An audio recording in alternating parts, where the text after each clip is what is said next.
សួស្តីបងប្អូនថ្ងៃនេះខ្ញុំមកបង្ហាញពីវិធីស្លចាប់ឆាយសម្រាប់បន្លែហើយនិងគ្រឿងផ្សំរបស់យើងមានដូចក្នុងរូបដំបូងខ្ញុំដាក់ឆ្នាំងឲ្យក្តៅបន្ទាប់មកខ្ញុំដាក់ប្រេងឆាចូលហើយដាក់ខ្ទឹមសចូលបំពងឲ្យវាឡើងឈ្ងុយបន្តិចបន្ទាប់ពីខ្ទឹមយើងឈ្ងុយហើយយើងដាក់ហិប៊ីយីហ៊ឺចូលហើយយើងធ្វើការរំលីងវាឲ្យឈ្ងុយ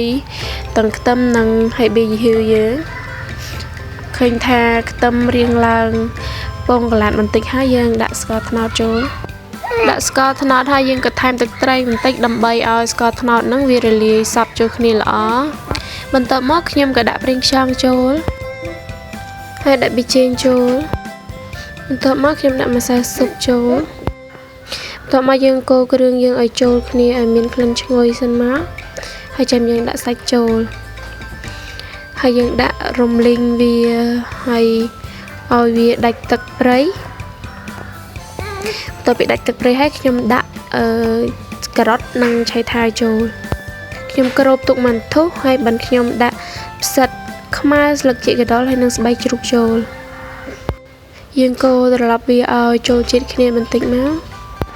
ក្រោយពីកូរបានបន្តិចខ្ញុំគ្របគម្របឆ្នាំងទុកឲ្យវារាងផុយបន្តិចបន្ទាប់មកបានខ្ញុំដាក់បន្លែដែលឆាប់ឆ្អិនហ្នឹងចូលតាមក្រោយបន្ទាប់ពីដាក់បន្លែចូលហើយខ្ញុំគ្របគម្របទុកបន្តិចក្រោយពីបន្លែវារាងសពតខ្ញុំនៅឆាវាឲ្យវាចូលជាតិគ្នាសិនសម្រាប់ចាប់ឆាយរបស់ខ្ញុំគឺឆាបន្លែឆាអីចូលគ្នាហើយបានខ្ញុំចាក់ទឹកតាមក្រោយបងប្អូនតោះតែយើងឆាបន្លែហើយនឹងសាច់ចូលគ្នាអញ្ចឹងបានវាមានក្លិនឈ្ងុយហើយមានរសជាតិឆ្ងាញ់ក្រោយពីបន្លែយើងរាងសពតបន្តិចយើងក៏ដាក់ទឹកក្តៅចូលសម្រាប់ខ្ញុំគឺដាំទឹកឲ្យពុះហើយបានខ្ញុំចាក់ទឹកក្តៅនឹងចូលក្នុងឆ្នាំងសន្លហើយខ្ញុំក៏ទុកឲ្យវាពុះម្ដងទៀតហើយខ្ញុំដាក់ដុំស៊ុបខ្នុរចូលម្ដុំផងដែរដោយសារតែពេលកូរគ្រឿងខ្ញុំអត់ទាន់បានដាក់អំបិលដាក់អីដែលមានជាតិប្រៃទេហើយថែមអំបិលបន្តិចដាក់ម្សៅស៊ុបខ្នុរបន្តិចដាក់ទឹកត្រីមួយវែកដោយសារតែភ្លក់មើលទៅរាងសាបខ្លាំងដែរបានខ្ញុំដាក់ទឹកត្រីដាក់អីតាមក្រោយព្រោះថាបើដាក់មុនខ្លាចប៉ាន់ស្មានរសជាតិអត់ត្រូវហើយយើងក៏កូរត្រឡប់វាតបមកឆ្អិនហើយខ្ញុំក៏ដាក់ស្លឹកជីចូល